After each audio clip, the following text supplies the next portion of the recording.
Это новое здание Баткенского областного управления Министерства природных ресурсов, экологии и технадзора. Его сдадут в эксплуатацию ко Дню независимости нашего государства. На сегодня сотрудники министерства готовятся к торжественному открытию нового здания. Мэрия Баткена выделила 15 соток земли в квартале Четбулак под строительство этого здания. На сегодня возведено здание площадью в 600 квадратных метров. Строительство финансировалось из бюджета Фонда развития природы. 31 августа у нас состоится торжественное открытие с участием министра, полпреда президента и других руководителей. Это не единственный объект, который будет сдан в эксплуатацию в День независимости. На старте еще один важный для области филиал.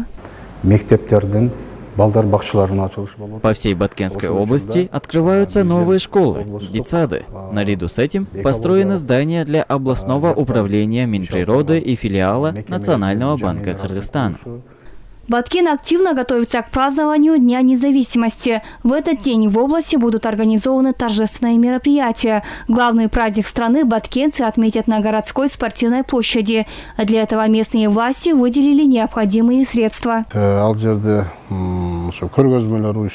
Запланировано развлекательное мероприятие. Будут организованы спортивные состязания по таким национальным видам спорта, как таяк-тартыш, арқан-тартыш и не только.